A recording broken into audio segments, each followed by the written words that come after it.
चलो आज के ब्लॉग की थीम होगी भाई कि लव मैरिज में क्या क्या सहना पड़ता है। ये लव मॅरेजचा तिसरा भाग आहे।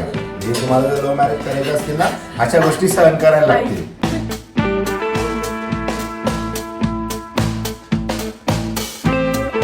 Good morning everyone, welcome back to new blog. काल आम्ही गेलो होतो, म्हणजे मी गेलो होतो गॅरेजवरती गाडी रिपेअर करायला आणि माझा दिवस तिकडेच गेला। दिवसभर गॅरेजची कामं झाली आणि त्याच्यामुळे काही ब्लॉग केला नाही, कारण तिथं सगळी धूळ वगैरे सगळ्या गोष्टी आणि गॅरेजचं कायच दाखवणार, त्याच्यामुळे म्हटलं चला गाडीवरती फोकस ठेवतो, व्लॉग वगैरे जाऊ द्या। खूप दिवसांनी तिला गॅरेजला आणलेली आहे आणि त्याच्यानंतर मग घरी आल्यानंतर आम्ही एका ठिकाणी जेवायला गेलो, माझ्या मामाच्या मुलीकडे। आम्हाला जेवायचं आमंत्रण होतं, सो तिकडे गेलो आणि अशा प्रकारात आम्ही कालचा दिवस आमचा स्पेंड केला। बट आज आहे संडे आणि आज आली मला सुट्टी, सो आता बरीचशी ती थोडीफार कामं करायची आहे। तसा कालचा जरी दिवस गेला नसला काहीतरी आजचा दिवस थोडा जाणार आहे, कारण आमचा कुठेतरी जायचा प्लॅन झालेला आहे। ते म्हणजे तुम्हाला पाठीमागे बॅग्स दिसत असतील, तर त्या बॅग्स भरायच्या आहे आणि उद्या निघायचं आहे आम्हाला मंडेला। तसं बघायला गेलं तर आम्ही सॅटर्डेलाच निघणार होतो, बट बिल्डरकडनं फोन आला होता त्याच्याकडे। तो बोलला की आता बऱ्या प्रमाणामध्ये बिल्डिंगचं काम झालं आहे, तर जे मॉडिफिकेशन आहे ते तुम्हाला करून घ्यायचं आहे आणि जी सिव्हिल टीम आहे ती सॅटर्डे संडे अवेलेबल नसते, तर त्याच्यामुळे आमचे 2 दिवस वाढले, नाही तर आम्ही सॅटर्डेलाच जाणार होतो। बट काही नाही, आता मंडेला उद्या ते काम करून दुपारनंतर आम्ही निघू, जे की तुम्हाला नेक्स्ट ब्लॉगमध्ये कळेलच। बट त्याच्या आधी आमच्या मॅडम उठल्या सकाळी 6 वाजेपासून कामाला लागले आणि आता त्या दमल्या असतील, तर त्यांच्यासाठी आपण थोडा चहाचा प्रबंध करूया। म्हणजे जरी तिने नाही घेतलं तरी आपल्यासाठी तर करावंच लागेल, म्हणून मी तिच्या नावावरती थोडंसं क्रेडिट दिलं की तिच्यासाठी करूया आपण। बट असो, चला आता तू ठेवते नाही बघा, म्हणजे माझ्यासाठी थांबली होती तू एवढी वेळ? मग कोणासाठी थांबते? अरे खोटारडे, अरे खोटारडे। काय तुझ्याबरोबर चहा नाही? नाही, माझ्यासोबत चहा घेते रे, तोच तर प्रॉब्लेम आहे। लवकर उठली ना तरी मी तुझ्यासाठी चहासाठी। लव मॅरेजचा तोच तर प्रॉब्लेम आहे ना, की प्रत्येक गोष्ट सोबत करायला लागते, तोच प्रॉब्लेम आहे। समझदार का इशारा का पे समज लो। काय खतरनाक डायलॉग दिला, काय खतरनाक। कॅमेरा बंद केल्यावर ती बोलायला सुरुवात करते, कॅमेरा समोर नाही बोलत। बोल बोल डायलॉग, बोल बोल, ऐकतोय पब्लिक, सुन रही आहे। काय डायलॉग दिला? काहीतरी दिला तू, म्हणजे हा पाऊन गेला असं, म्हणजे पाऊन घेईल नाही तो, चांगल्या भाषेवाला डायलॉग दे। कॅमेरा बंद केल्यावर बोलते ठीक आहे, हर कुत्ते के दिन आते हैं, हमारे भी आएंगे। हमारे भी आएंगे म्हणजे त्याच्या आधी तू मुझे कुत्ता बोल गे भाई, मजाक में। हा, महाशिवरात्रीच्या दिवशी असंच झालं, फॉर्म मध्ये उठलंच, म्हटलं थांब चहा मी ठेवतो। मग चहामध्ये म्हणजे पातेल्यामध्ये दूध घेतलं, पावडर टाकली, साखर टाकली, त्याच्यानंतर गवती चहा टाकली आणि त्याच फॉर्म मध्ये अद्रक सुद्धा टाकला। आणि त्या दिवशी होते सगळ्यांचे उपवास आणि उपवासाला अद्रक चालत नाही, आणि तिकडनं आल्या आमच्या मॅडम उठून, कळत नाही का तुला आज उपवास आहे, उपवासाच्या दिवशी कोणी अद्रक टाकतं का? अरे म्हटलं ओ गेंदा भैया भावनाओं में बह गए, चहा ठेवायच्या फॉर्म मध्ये की आज स्पेशल वाली चहा ठेवू, गवती चहा, अद्रक त्याच्यामध्ये। हो गया भैया, हमारा खेला हो गया। गेंदा भैया हमेशा यहाँ पे ही भावनाओं में रहते हैं, जहाँ पे रहना चाहिए वहाँ पे रहते नहीं। हा परत लव्ह मॅरेज कपलवाल्यांचा डायलॉग आहे, जर तुम्हाला समजलं नसेल तर सांगतो। म्हणजे काय आहे ना की तुम्ही रोमॅन्टिक व्हा, तुम्ही इमोशनल व्हा, असं त्याचं हे। आणि अशी ती बंदूक माझ्या खांद्यावरती ठेवून गोळी चालवली जाते। हे लव्ह मॅरेजचा तिसरा भाग आहे। हे तुम्हाला जर लव्ह मॅरेज करायचं असतील ना अशा गोष्टी सहन करायला लागतील। म्हणजे आजचं तुझं अशा टायटल गोष्टी, ठरवून घे की अशा तुला असंच द्यायचंय, love अशा marriage. गोष्टी असं. नाही। चलो आज के ब्लॉग की थीम होगी भाई कि लव मैरिज में क्या क्या सहना पड़ता है, हे असं पण सहन करायला लागतं। जे चांगलं घडतं ते सांग ना, ते नाही सांगणार। काय जसं चांगलं म्हणजे काय घडलं माझ्या आयुष्यामध्ये सांग, ते तू सांग काय घडलं ते तू सांग ना। तू बोलते ना चांगलं घडलं म्हणजे काय, तर मग तू सांग। म्हणजे असं नाही, हे कोणी गैरसमज करून घेऊ नका की लव्ह मॅरेज कपलवाले खुश राहतात, अरेंज वाले नाही। सगळ्यांना लिटरली सांगतो, एक गोष्ट जी हे होते ना, जिथं जास्त प्रेम आहे ना तिथं जास्त भांडण आहे, एवढी गोष्ट लक्षात ठेवा। लव्ह मॅरेज कपल का चौथी टीप आहे, हे समजलं। म्हणजे अरेंज मॅरेज मध्ये कमी भांडणं होतात, लव्ह मॅरेज तुफान भांडणं होतात, तुफान। म्हणजे कधी होऊ शकते, ही फ्रेम बंद केल्या की होऊ शकते, म्हणजे त्याची गॅरंटी नाहीये। गाडीची हालत एवढी खतरनाक झाली आहे की सांगू नाही शकत। म्हणजे धुडीने इतकी माखली ती, काल तिला गॅरेजला ऑलमोस्ट मी 13-13,500 खर्च केला आहे। बट काल लेट होऊन गेलो होतं त्याच्यामुळे वॉश नाही केली. बट आज चाललं आहे वॉशला. म्हणजे मागचा मिरर तर मागचा ग्लास तर दिसत पण नाही आहे, एवढी धुळेने माखली आहे. या साईडलाही सेम किस्सा झालेला आहे सगळीकडनं. काय चला आता हिला ना चमकून आणूया मस्तपैकी. खूप दिवस झाले, खूप काय 2.5 महिन्याच्या वर झाले तिला धुतली नाहीये. त्याच्यामुळे आज जेव्हा धुतल्यानंतर अशी चमकणार आहे ना ती जबरदस्त. अर्चू वॉचमन, आई, अर्चूच्या आईच्या हॉस्पिटलचे वॉचमन, म्हणजे सगळ्या लोकांनी मला टोमणे देऊन झाले की गाडी किती टक्काटक आहे, किती मेंटेन आहे, आणि तरी मी तिला धुतली नाहीये. बट का तर हे काम होतं काल तिला सगळं काम करून घेतलंय. सगळं म्हणजे खूप अजून खर्चावालं काम आहे जे पेंडिंग ठेवलंय. काही गोष्टी बजेट तुम्हाला लिमिटेशन देतात, त्याला थोडं अजून एक खर्चावालं काम आहे ते आता नेक्स्ट मंथमध्ये करेल, किंवा जर डोक्यात आलं ना तर मग मी मंडेला पण करून टाकेल. ते म्हणजे टायरचं काम. 4 टायर मला चेंज करायचे, त्याच्यानंतरच तिला सॉफ्टनेस येईल. तो पाणी मारतोय ना तेव्हा अक्षरशः थर निघतोय गाडीचा. म्हणजे इतक्या प्रमाणात ते धूळनं वरतून दिसतंय, बट ती ऍक्च्युली ना असा बेस बनवला होता तिने सगळा. गाडी काय क्लीन दिसते. हा ग्लास इतका क्लीन बघून आई शपथ काय फील येतोय गाडी चालवायला. एकदम टकाटक झालेली आहे. मस्त पॉलिश वगैरे मारली, डॅशबोर्ड चमकतोय, स्टेअरिंग चमकते, बाहेरून तर एकदम मक्खन. अर्चू बघेल तर बोलेल तू रोज धुवायला जायचा गाडी, एवढी भारी दिसते. कारण खूप दिवसांनी तिला इतकी क्लीन बघतोय. पूर्ण एक कानाकोपरा त्याच्याकडनं क्लीन करून घेतलाय आणि एकदम टकाटक झाली आता. बऱ्याचशा लोकांना असं वैशिष्ट्य वाटत असेल की गाडी काय इतक्या गाडीचं हे करायचं नाही. ज्याच्याकडे गाडी आहे, म्हणजे स्पेशली आम्ही मेल कॅटेगरी जी आहे ती कार बद्दल किंवा त्याच्या बाईक बद्दल एवढी अशी फॅशनेट असते ना की ह्या गोष्टी त्यांच्यासाठी खूप भारी असतात. म्हणजे एकदम बोलतो ना आपण छोट्या छोट्या गोष्टींमध्ये आनंद, तसा आम्हाला गाडी क्लीन करून आनंद मिळतो. त्याच्यासाठी आम्ही एवढा जीव टाकतो. हा तो जीव थोडा 2.5 महिन्यानंतर आलाय, ती वेगळी गोष्ट आहे, बट आला जरूर आहे. अब कैसी लग रही है? एकदम सही लग रही है ना? बहुत गंदी थी, बहुत गंदी, मतलब चमक रही है अभी. उसी बात का खुशी है, बाकी कुछ नहीं भाई.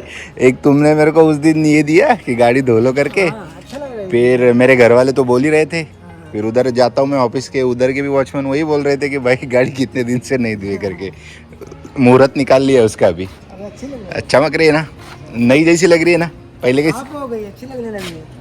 ये दिक्कत क्या है, ये पूरा कंस्ट्रक्शन साइट चल रहा है ना, अभी इतना साफ करके लाया हो ना, अगर 2 दिन नहीं निकालूंगा ना तो वैसे की वैसे भीड़ बोल रहा हो, धूल जमा हो जाएगी. वही है. तो उसको एक काम करता हूँ, अपने सोसाइटी में जो आता है ना साफ करने वाला, उसको लगा देता हूँ महीने से. हाँ डेली एटलीस्ट तो साफ करते रहेगा ताकि इतना धूल नहीं जमेगा उस पर.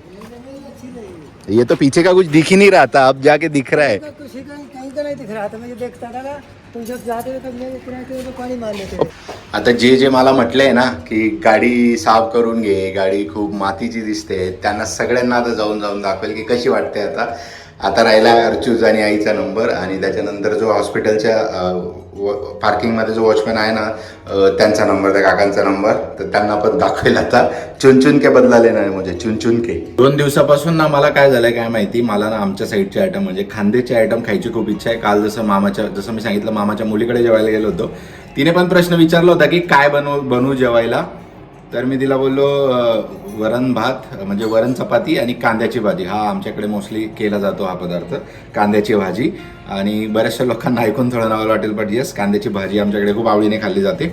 आणि आज म्हटलं चला अशी सेम इच्छा झाली की आपल्याकडचंच आयटम. आता होतं काय ना की जेव्हा एक फेज येतो जेव्हा तुम्हाला गावाकडची आठवण येते, मग आता गावाकडे जाऊन तर येऊ नाही शकत, बट तिकडचे पदार्थ नक्कीच खाऊ शकतो. तर त्यासाठी तिथं मी आता माझ्या हातचं बनवतो वांग्याचं भरीत, ते तुम्हाला दाखवतो. हे आहे वांगे जे की आता इथं गॅसवरती भाजलेले आहे आणि त्याचं सगळं काढून तिकडे ठेवलेलं आहे.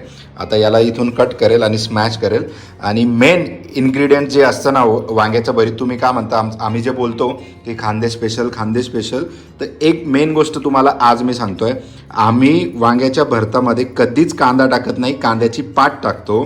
ही गोष्ट लक्षात ठेवा. एकदा फक्त कांद्याची पात टाकून बनवा, ऑब्व्हियसली ते पुढे दिसेलच कसं बनवतोय. आणि याच्यामध्ये अद्रक, लसूण आणि मिरची याची पेस्ट, अशी हे 3 आयटम हे खूप इम्पॉर्टंट आहे. ऑब्व्हियसली भरीत आहे म्हटल्यावर ते येत असणार आहे, बट सगळ्यात महत्त्व लक्ष देण्याची जी गोष्ट आहे ती बरेचसे लोक जे बाकी भागामध्ये ते टाकतात कांदा, बट नाही, कांद्याची पात टाकायची. त्याच्याने एकदा करून बघा आणि मग टेस्ट कशी येते ते नक्की सांगा.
आता ऑलमोस्ट आता मिक्स करून झालंय. यातला फक्त आपण आता झाकून ठेवू आणि स्टीम मध्ये होऊ देऊ आणि हे 5-7 मिनिटाची प्रोसेस राहिली आता फक्त. आता विषय निघालाच आहे तर तुम्हाला एक गोष्ट सांगतो. आता वांग्याचं जसं मी म्हटलं कांद्याची पातमुळे त्याला टेस्ट येते, बट खरी अजून एक इम्पॉर्टंट गोष्ट जी आहे ती वांग्याचं जे बी, म्हणजे इन शॉर्ट कसं झालं ना, प्रत्येकाची ना एक बी असते, त्याच्यातून ते फळ निर्माण होतं.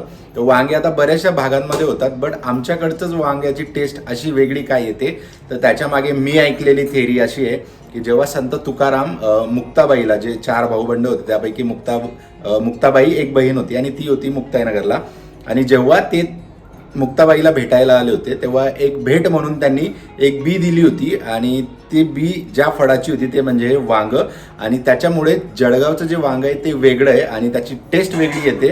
तर त्याच्या मागची थेअरी अशी समजली जाते की ती संत तुकारामांनी मुक्ताबाईला दिली होती असं ऐकलेलं आहे मी. आता संत तुकाराम आहे की दुसरे काही कोणतरी होतं ते थोडंसं आता मी कन्फ्यूज झालोय, बट अशा प्रकारामध्ये ती थेअरी, आणि त्याच्यामुळेच जळगावच्या वांग्याची टेस्ट वेगळी येते. आणि जर वांगे जरी बघितले ना ते भरताचे वांगे एकदम वेगळेवाले असतात, आणि जे की तुम्हाला बघितलं असेल सगळ्यांनी, तर त्याच्या मागची थेअरी ही ॲक्च्युली. आणि माझी बरोबरी करणं अर्जुने एकदम ठरवलेलंच आहे. आज मी ग्रे टी शर्ट घातलं तर अर्जुने पण ग्रे टी शर्ट काढलंय.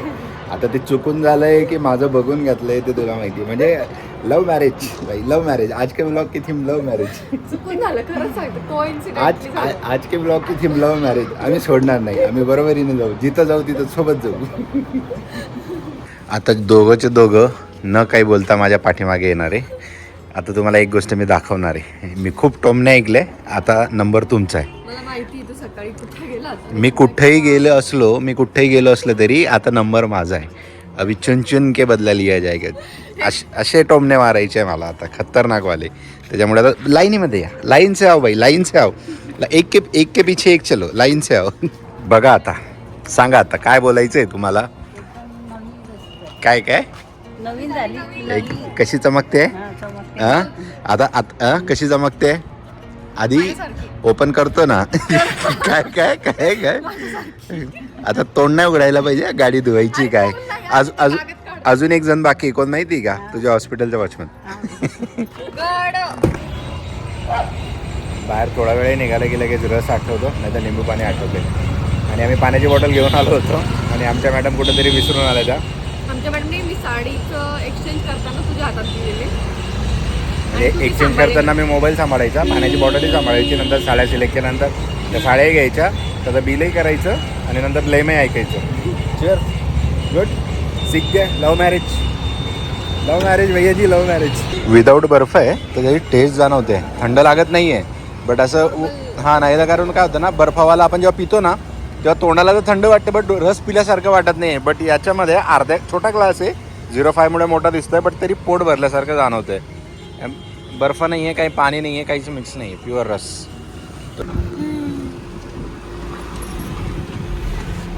आज कशी वाटते गाडी. टकाटक ना.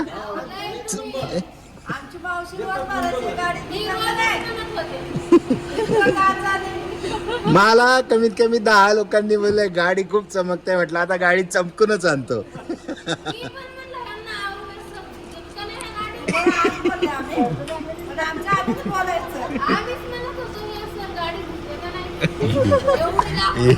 ये तो वॉचमैन काका की रिएक्शन लेने में मैंने खुद की ले ली भाई यहाँ पे. ये तो गजब खेल हो गया मेरे साथ. सगळी कामं करून बाहेरून आता घरी आलो आणि आता 6 वाजले आणि असं वाटतंय ना 6 वाजेला सगळा दिवस म्हणजे सगळी कामं संपले.